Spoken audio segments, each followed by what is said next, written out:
Salam sejahtera Bapak, Ibu, serta saudara-saudari semua. Untuk mengawali renungan tentang firman Tuhan ini, mari kita bersatu di dalam doa. Tuhan Allah Bapa di sorga yang memelihara hati, akal, dan pikiran kami, umat manusia, berfirmanlah kepada kami sebab kami bersedia untuk mendengar, dan oleh pertolongan Roh Kudus mampukan kami agar boleh melaksanakan firman-Mu itu dalam hidup kami sehari-hari. Hanya dalam nama Tuhan Yesus kami bermohon kepadamu. Amin. Sebagai nas renungan firman Tuhan pada hari ini diambil dari Matius 5 ayat 3 dan ayat 6 yang berbunyi, "Berbahagialah orang yang miskin di hadapan Allah, karena merekalah yang empunya kerajaan surga. Berbahagialah orang yang lapar dan haus akan kebenaran, karena mereka akan dipuaskan." Sebagai tema yang diangkat dari nas renungan kita ini adalah kunci dari suatu kebahagiaan. Nas renungan firman Tuhan pada hari ini mau mengajarkan kepada kita, umat yang beriman dan percaya kepada Kristus, bahwa yang bisa memungkinkan kita hidup berbahagia itu bukan harus mempunyai segala harta benda, kekayaan, dan kemewahan duniawi. Tuhan mengajarkan kepada kita agar dapat menjalani kehidupan di sepanjang tahun 2024 ini dengan penuh kebahagiaan.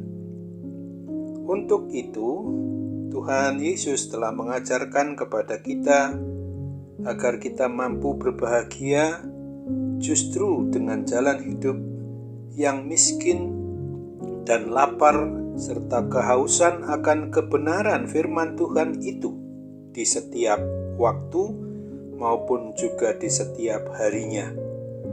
Kalau kita membaca secara sepintas, sepertinya firman Tuhan yang kita renungkan hari ini sesungguhnya hendak mengingatkan kepada kita bahwa Injil Matius 5 ini, di mana Tuhan Yesus mau mengajarkan tentang makna dari suatu kebahagiaan rohani, yaitu kebahagiaan sebagai warga kerajaan Allah.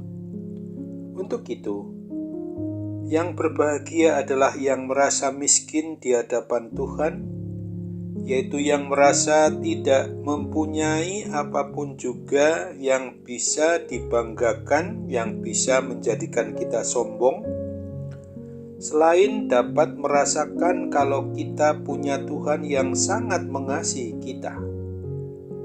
Oleh karena itu, apapun yang ada pada kita ini sesungguhnya harus kita sadari bukanlah milik kita secara keseluruhan, secara menyeluruh hidup kita ini.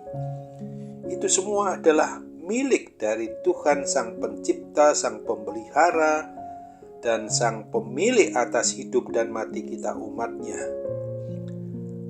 Jadi kalau kita selalu hidup dengan bergantung dan mengandalkan Tuhan Allah Bapa yang menyatakan diri di dalam Yesus Kristus dan senantiasa hadir dalam hidup kita melalui dan di dalam Roh Kudus saja, maka kita pasti dapat merasakan adanya suatu kebahagiaan surgawi meskipun kita masih berada di dunia ini yang sangat tinggi nilainya daripada kebahagiaan karena memiliki harta benda kekayaan duniawi. Selain itu, orang yang dinyatakan dalam kriteria bahagia adalah yang hidupnya takut akan Tuhan. Setiap pribadi umat manusia milik Tuhan ini akan selalu lapar dan haus akan kebenaran, selalu rindu dekat dalam naungan perlindungan Tuhan, juga rindu melakukan segala sesuatu yang berdasarkan kebenaran firman Tuhan sebagai ungkapan rasa syukur, rasa terima kasih karena telah menyadari bahwa Tuhan begitu baik kepada kita, seluruh umatnya, umat manusia yang tidak direlakannya untuk mati selama-lamanya di dalam kekuasaan kerajaan maut. Dengan demikian sesungguhnya kita tidak akan pernah menjadi sombong, karena kebenaran yang kita lakukan pun masih sangat tidak sebanding dengan standar kebaikan yang Tuhan telah nyatakan secara manusiawi kepada kita melalui Yesus Kristus, Tuhan dan Juru Selamat kita umat manusia. Oleh sebab itu, jika kita selalu merasa haus dan lapar akan kebenaran, juga merasa miskin di hadapan Tuhan, maka kita akan mampu untuk merasakan adanya kebahagiaan yang melimpah karena kita mempunyai Tuhan yang sangat mengasihi kita, yang sungguh tidak pernah meninggalkan kita. Dengan merenungkan kebenaran firman Tuhan ini, kiranya Roh Kudus berkenan membimbing hidup kita untuk selalu mengikuti petunjuk sesuai dengan kebenaran firman Tuhan itu, supaya kita selalu hidup dengan mengandalkan Tuhan di dalam segala keadaan apapun juga, agar kita dimampukan merasakan adanya kebahagiaan surgawi dan dimampukan juga berbuat yang baik dan benar di hadapan Tuhan, meskipun untuk itu kita bisa berisiko dibenci orang lain karena melakukan kebenaran. Dengan motivasi, tujuannya adalah untuk menyembah, memuji, dan memuliakan nama Tuhan yang Maha Kudus itu.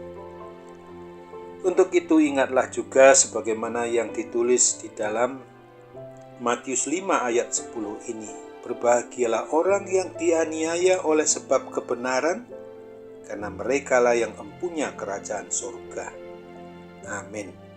Mari kita kembali bersatu dalam doa. Tuhan Bapa di surga, terima kasih untuk firman Tuhan yang boleh mengingatkan kami pada hari ini, bahwa kami harus pahami betul bahwa kunci dari suatu kebahagiaan itu sesungguhnya bukanlah karena berlimpahnya harta benda kekayaan yang Tuhan titipkan kepada kami yang kami miliki itu, karena semuanya adalah titipan dari Tuhan. Hidup kami tidak bisa kami hidupi oleh diri kami sendiri. Kami perlu sadar bahwa hidup dan mati kami sesungguhnya memang sebagai milik-Mu itu tidak akan pernah Tuhan tinggalkan. Oleh sebab itu Bapa, ketika kami juga sungguh mau berbuat sesuai dengan kehendak-Mu, maka tolong Roh Kudus berkenan untuk menguatkan kami. Dalam nama Tuhan Yesus saja kami berdoa dan bersyukur kepadamu. Amin.